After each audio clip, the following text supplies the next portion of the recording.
Hey students, welcome to another Mr. Ness screencast. Today's aim is the Dust Bowl, and here are your objectives. Please pause the video, look these questions over, and get ready to copy some vocab terms and take some notes. Let's start with some geography. The Great Plains is a huge region of flat grasslands that stretches from north to south in the middle of the United States. It goes all the way from Texas in the south up to the border with Canada in the north. Take a look at the map. The Great Plains states include Texas, New Mexico, Oklahoma, Kansas, Colorado, Nebraska, Wyoming, North Dakota and South Dakota, and Montana. The Great Plains are extremely dry. They're not exactly desert, but there's not enough rain to support many plants or trees. And that's why it's mostly grass. Grass doesn't need a lot of water to grow. You may remember learning about the Great Plains last semester when you learned about the Plains Indians tribes like the Sioux or the Comanche.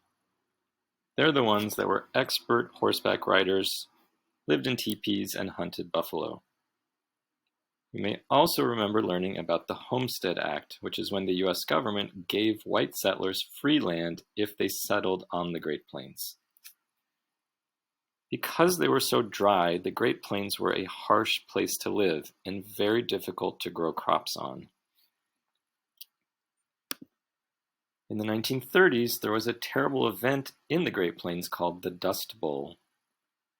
The Dust Bowl was a period of severe drought and dust storms that occurred in the southern Great Plains during the 1930s. If you look at this map, the area of the Great Plains that got hit the hardest by the Dust Bowl is shown in yellow. It included parts of Texas, New Mexico, Colorado, Kansas, and Oklahoma. The Dust Bowl was not a single storm. It was a long drought or period of no rain and several different dust storms. This picture shows one of the dust storms. When the storms hit, the sky would turn black with dust and literally engulf everything in its path.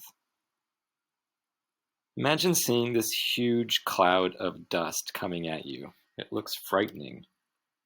There were dozens of these storms in this region during the 1930s. The Dust Bowl was both a natural disaster and a man-made disaster. It was a natural disaster because it didn't rain for years. That was the drought, and it had nothing to do with humans.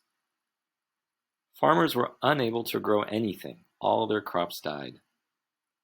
Remember, this was during the Great Depression when everyone was struggling, and the drought was like an extra slap in the face for struggling farmers. But the farmers themselves had contributed to the dust storms too. The Great Plains are too dry to support much agriculture, but during the 1920s, farmers got greedy and plowed up millions of acres of land in that region to try and grow crops anyway. That means that they took tractors and dug up the natural grass so that they could plant crops like corn and wheat and use irrigation to water it. But all that plowing got rid of the grass, which was important for holding the soil in place. And without the grass there, the soil was loose and could easily blow away. So when the storms happened in the 1930s, the wind picked up tons and tons of soil and blew it around. And that's what caused the dust storms. So to recap, the drought was a natural disaster, but the dust storms were the result of farmers having plowed up all the grass in order to plant crops. The drought and the dust storms devastated farmers on the Great Plains. Their crops died and their homes literally got buried in sand. Here's a picture of a farmer and his sons walking by their house. It's completely surrounded by sand. This picture is even more extreme. A car and a tractor are barely visible above all the sand they've been buried in. Obviously, it would have been impossible to make a living as a farmer in these conditions. And as a result, 2.5 million people had to leave the southern Great Plains and move elsewhere. This was one of the largest migrations ever in U.S. history. Think back to the Great Migration, when millions of black people moved from the South to the North for industrial jobs. This was similar, but it was mostly white people fleeing dust storms and looking for jobs in California.